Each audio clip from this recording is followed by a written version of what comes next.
नमस्कार. आज आपण एकदम खस्ता, खुसखुशीत अशी बालुशाही घरच्या घरी कशी करायची ते पाहणार आहोत. बालुशाहीला खूप सारे लेयर्स येतात आणि यामध्ये पाक आतपर्यंत छान असा मुरला जातो. हे बघा. तर अशा पद्धतीची बालुशाही कशी करायची ते पाहूया. यासाठी मी वजनी प्रमाणामध्ये पण आणि कपने सुद्धा मेजरमेंट सांगणार आहे.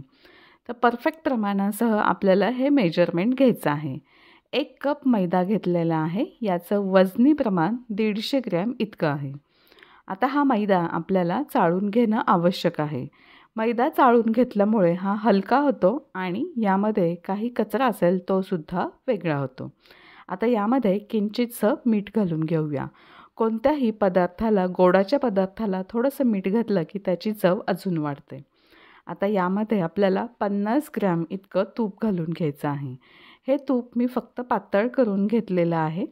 कपने मोजलं तर पाव कप इतकं तूप यामध्ये घालून घ्यायचं आहे. आता हे थंड तूप या सगळ्या मैद्याला लावून घ्यायचं आहे.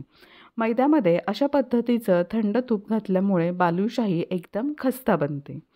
हे बघा, तूप व्यवस्थित असं मैद्याला लावून घेतलेलं आहे. याची मूठ बांधली जाते. परफेक्ट असं आपलं प्रमाण झालेलं आहे. अगदी पाव चमचा आपल्याला खाण्याचा सोडा इथे घालून घ्यायचा आहे. खाण्याचा सोडासुद्धा अगदी हलक्या हाताने आपण यामध्ये मिक्स करून घेऊया. हे बघा, अशा पद्धतीने खाण्याचा सोडासुद्धा मिक्स केलेला आहे. आता थोडं थोडं पाणी घालून आपल्याला फक्त हलक्या हाताने असं फक्त बोटाने, हे जी 5 बोटं आहे त्याने फक्त हलकं हलकं असं आपल्याला एकत्र करून घ्यायचं आहे. खूप दाब देऊन हे पीठ मळायचं नाही आहे. हे बघा, फक्त असं एकत्र करून घेतलं. अशा पद्धतीचं आपण मैदा इथे मळून घेतलेला आहे. यावरती आता आपण झाकण ठेवूया आणि 10 मिनिट हा मैदा असाच भिजू देऊया. आता आपण बालुशाहीसाठीचा पाक करून घेऊया. पाक करण्यासाठी मी 200 ग्रॅम साखर घेतलेली आहे.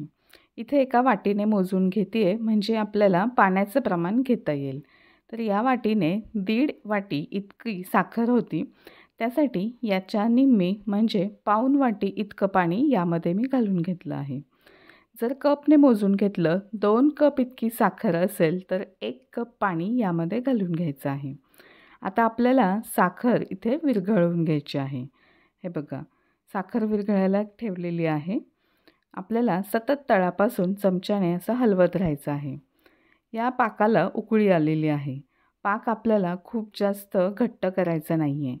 फक्त हलकीशी एक तार होत आल्यानंतर गॅस बंद करायचा आहे. हे बघा, साखर व्यवस्थित विरघळली गेलेली आहे आणि चमच्यामध्ये घेतलेला जो पाक आहे तो थंड करून घ्यायचा. बोटावरती घेतल्यानंतर तो चिकट लागला गेला पाहिजे आणि शेवटचा जो थेंब आहे तो उशिराने पडला गेला पाहिजे. म्हणजे याची आता हलकीशी तार व्हायला लागलेली आहे. तर यावेळेस लगेचच आपण गॅस बंद करणार आहे. यापेक्षा जर जास्त झाला, पाक कडक झाला तर बालुशाहीवरती साखरेचे कण दिसू शकतात. म्हणून यामध्ये आपण 1 चमचा लिंबाचा रस घालणार आहे. लिंबाचा रस घातल्यामुळे बालुशाहीला टेस्ट पण छान येते आणि साखरेचे जे क्रिस्टल बनतात ते बनत नाहीत. पाक एकसारखा लिक्विड राहतो. तर हे बघा, यामध्ये खाण्याचा थोडासा रंगसुद्धा घालून घेतलेला आहे. रंग घालणं पूर्णपणे ऑप्शनल आहे. जर तुम्हाला घालायचा असेल तर घालू शकता, नाही घातला तरीही चालेल. आपला पाक इथे तयार झालेला आहे. रंगाच्या ऐवजी तुमच्याकडे जर केशरच्या काड्या असतील तर 2-3 केशरच्या काड्यासुद्धा यामध्ये घातल्या तरीही चालेल. आता हे जे पीठ आहे ते आपण मैदा मळून ठेवला तो हाताने एकसारखा करून घेऊया आणि एक मैद्याची छोटीशी गोळी हातावरती ठेवली. तळ हातावरती घेऊन 3 वेळा सरळ बाजूने आणि 3 वेळा उलट बाजूने असं फिरवून घ्यायचं आहे. अशा पद्धतीने आपल्याला बालुशाही करून घ्यायची आहे आणि या गोळ्याला थोडासा चपटा आकार द्यायचा आणि मधोमध आपल्याला होल करून घ्यायचं आहे. हे बघा, 3 वेळा सरळ दिशेने आणि 3 वेळा उलट दिशेने आपण ही गोळी फिरवून घेतली. त्यानंतर दाबून चपटा आकार दिला आणि हे बघा, हे बोट असं मधोमध घालून घेतल्यानंतर मागच्या बाजूने सुद्धा निघलं पाहिजे. हे बघा, अशा पद्धतीने आपल्याला सर्व बालुशाही करून घ्यायच्या आहेत. एक 4 ते 5 बालुशाही झाल्यानंतर आपल्याला या तळून घ्यायच्या आहेत. तेल खूप जास्त तापवायचं नाही आहे. हलकंसं गरम झाल्यानंतर हे बघा इथे तुम्हाला दिसत असेल की हलकंसं गरम झालेलं आहे. तेलामध्ये बालुशाही टाकल्यानंतर पूर्णपणे तळाशीच आहे. तर अशा पद्धतीचंच तेल आपल्याला गरम पाहिजे. आणि एक साधारण 5 ते 7 मिनिटानंतर बालुशाही हलकी होते व तरंगली जाते. त्यानंतरच आपल्याला झारा लावायचा आहे आणि उलट बाजूने आपल्याला तळून घ्यायची आहे. बालुशाही तळण्यासाठीचाच वेळ थोडा जास्त लागतो. तर हे बघा अशा पद्धतीने गॅस कुठेही न वाढवता अगदी कमी आचेवरती, मंद आचेवरती आपल्याला ही बालुशाही तळून घ्यायची आहे. बालुशाही जेवढी मंद आचेवरती तळून घेतात तेवढी ती जास्त खस्ता होते. तर हे बघा छान सोनेरी रंगावरती दोन्हीही बाजूने ही बालुशाही आपण तळून घेऊया. बालुशाही तळत आल्यानंतर पूर्णपणे ती पुन्हा एकदा तळाशी जाते. म्हणजे समजायचं की बालुशाही व्यवस्थित आतपर्यंत तळली गेलेली आहे. आता आपण तेलातून काढून घेऊया आणि दुसरी बॅच या तेलामध्ये सोडून घेऊया. याच पद्धतीने आपल्याला ह्या बालुशाही तळून घ्यायच्या आहेत. तेल जर जास्त तापलेलं असेल तर गॅस बंद करायचा. तेल थोडंसं थंड होऊ द्यायचं आणि त्यानंतर मगच बालुशाही यामध्ये सोडायची आहे.